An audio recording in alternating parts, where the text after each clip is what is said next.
Hola a todos. Queridos suscriptores y suscriptoras, aquí Escorpión 907. En esta ocasión, este video hablaré sobre un mod o una conversión total. Este mod se trata Carcer City. A continuación les muestro información de los creadores.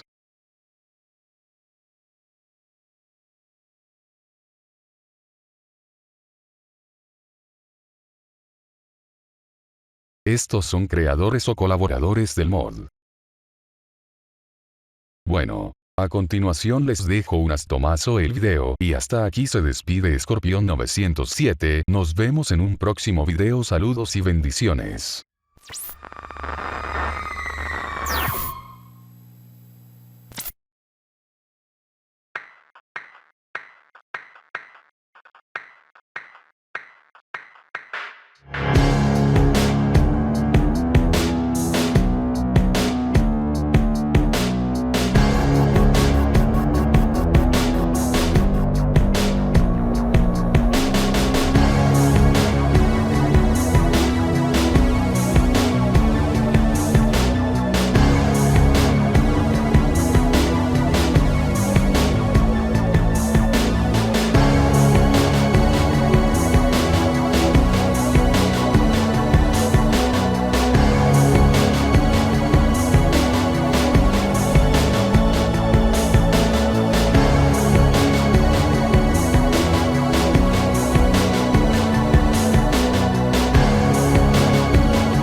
Welcome to Carcer City, the seedy criminal underbelly of the Midwest.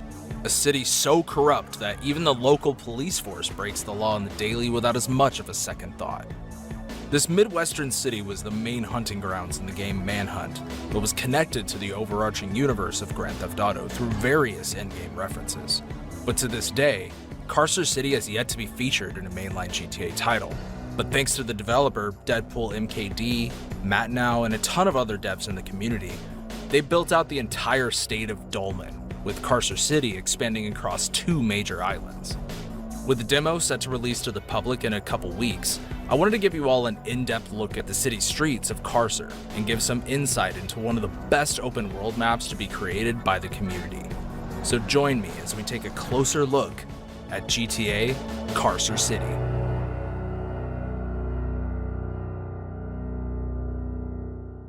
The first island we're going to be taking a look at is the one that we start off in the demo, located to the south, also known as Clarksland, with this first area called the Links, which acts as the connecting tissue between the higher-end houses of Wapona Hills, the low-end suburbs of Leamingford to the south, and Carcer Port and Midtown to the east. The Links also connect to the Carcer City Amco petrol plant, which house 2 huge chimneys, which almost makes you wonder what other type of material Amco is developing at the plant itself. To the west, we have Wapona Hills, which houses a lot of the upper class in the state of Dolman. Wapona Hills also houses one of the police stations in the area, which is at the intersection between 3 different districts and located at the bottom of the hill of these estates, with the rich almost treating the local police force as their personal bodyguards.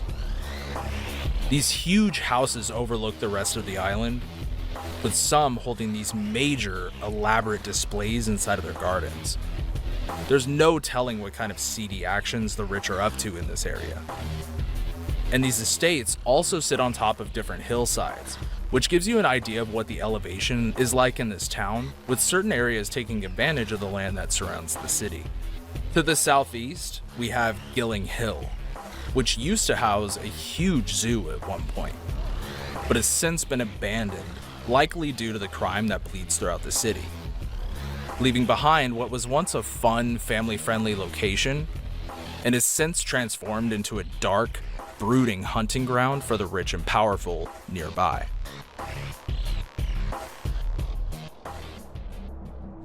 Down the hill from the Gilling Zoo to the north is the evergreen suburbs of Leamingford, which houses a variety of homes that are both lived in by the community and some that are boarded up and abandoned throughout the entire neighborhood.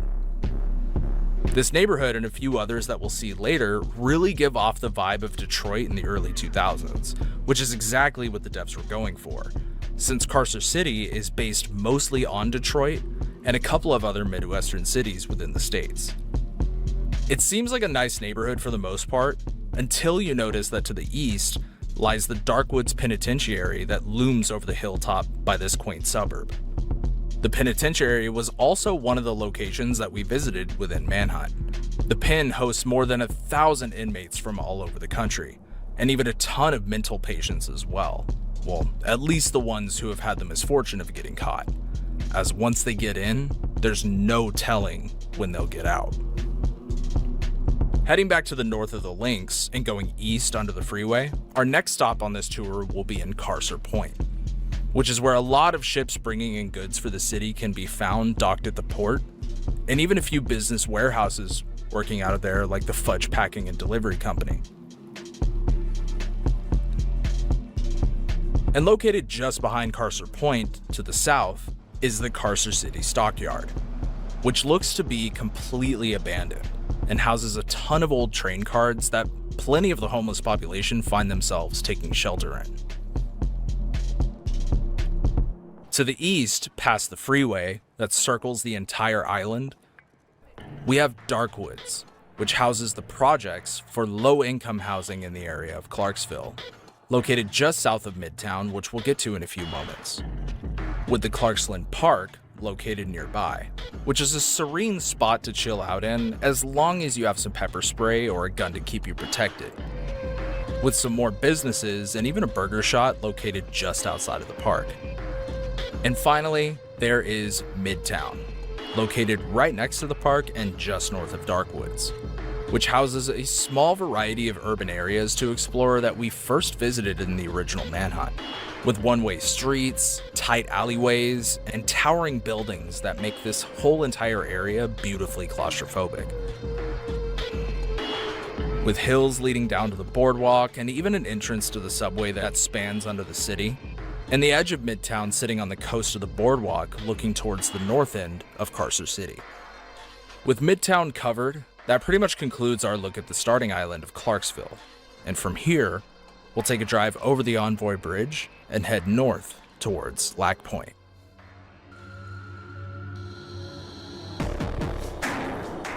Heading into Lac Point via the Envoy Bridge, you can tell immediately that you're heading into the higher end district of the city.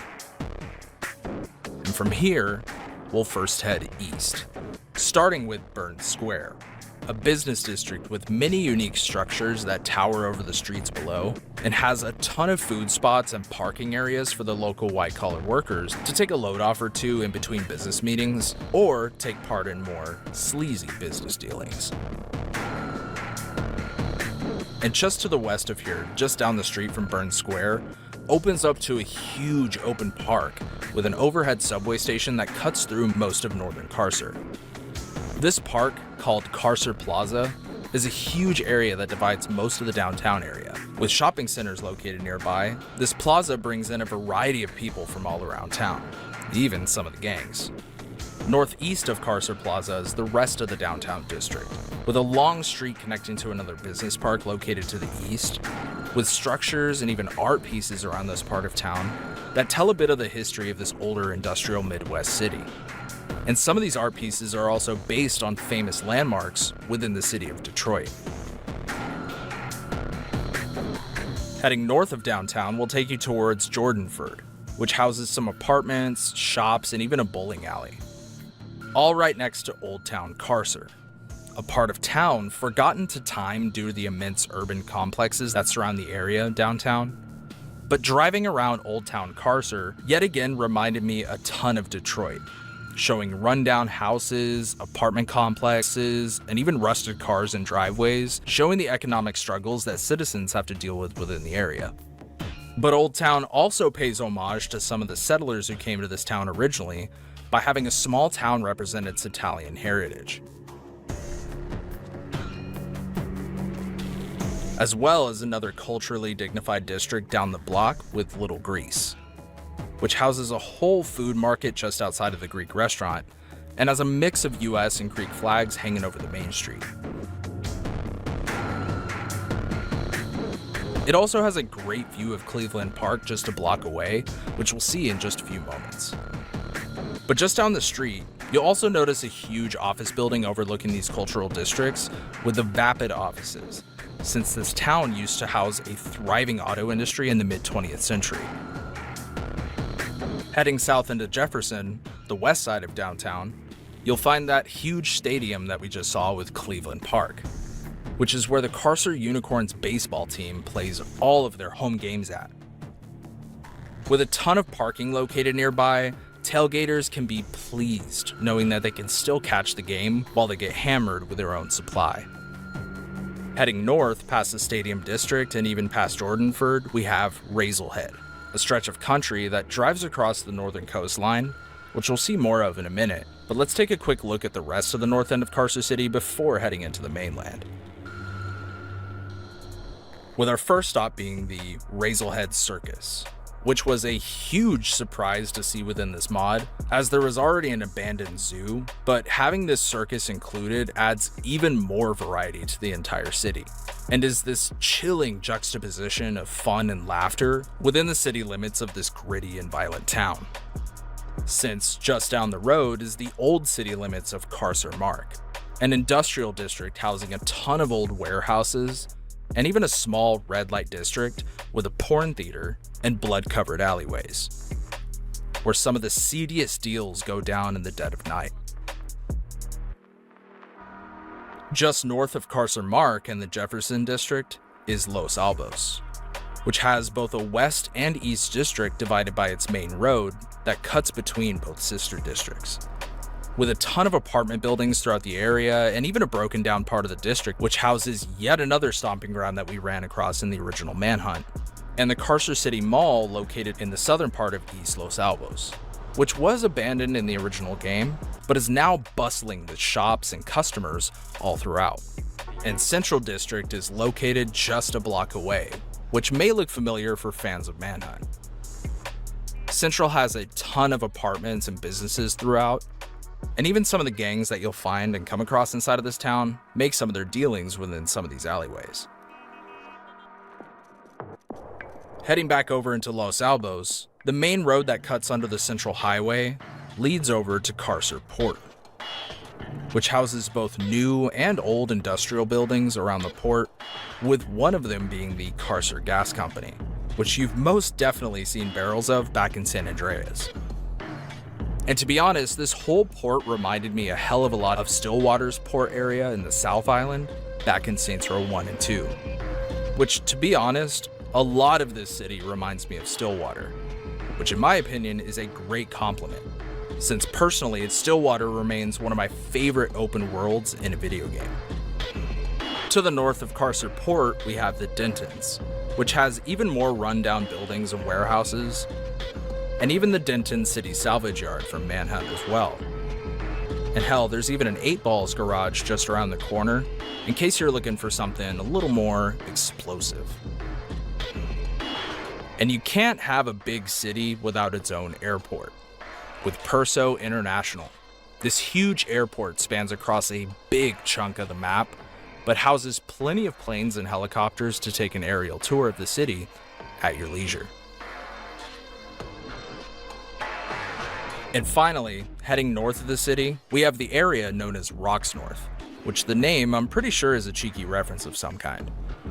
But this area spans all across the north and west side of the map, and shows that the northern island of Lac Point is landlocked to the rest of GTA's version of America, which is impressive since there hasn't been a landlocked GTA city since, well, Liberty City in GTA 3. So this is a great addition in my opinion. And finally, as we end our tour, we'll be driving down the freeway over the district of Chainley. With this highway system spanning across both islands, it is a huge freeway system, and there's bound to be some intense police chases on here from time to time, whether it be in a story mission or just in free roam. And this is once again another element of this map that reminded me a ton of the genius map design of Stillwater from Saints Row.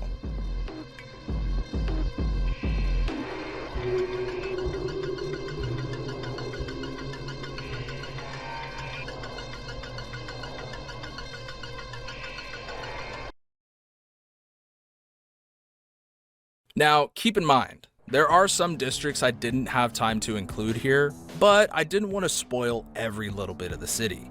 And another thing to really keep in mind as well is that everything that you saw here today is still a work in progress. So there may be some things changed or updated by the time that the demo and even the full release comes around. But soon enough, you'll be able to explore the entirety of Carcer City on your own once the demo drops on April 10th. Once this demo drops, you'll get a small taste of what's in store for this mod's story, and get a chance to meet the main protagonist, Liam. Not much is known about him yet, or the story for the mod overall, but we'll soon find out more once the demo finally drops. Keep in mind though, this demo is just going to be a small taste of what's to come down the road, with the full story being developed over the course of this next year, with the final version of the mod set to release sometime in 2027. And the fantastic part about this project is that every little bit of content within the mod will be handcrafted by the entire team, meaning there won't be any sort of AI usage throughout the mod. In my opinion, this helps out with the longevity of the mod immensely.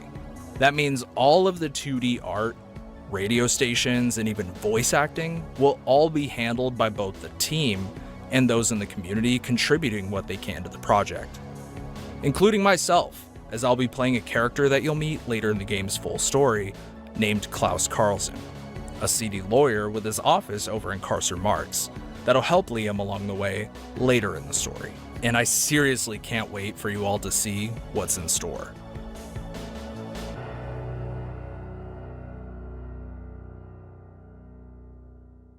With that, we've come to the conclusion of our tour and this early look at Carcer City.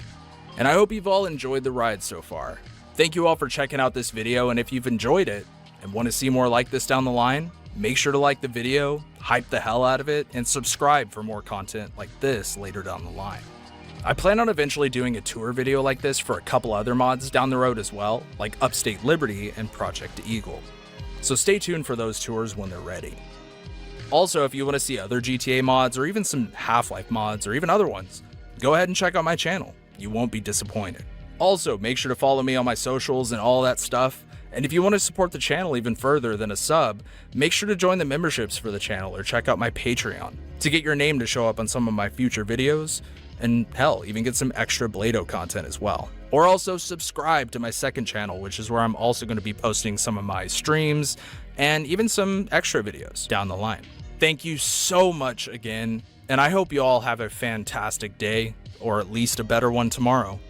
Blado out.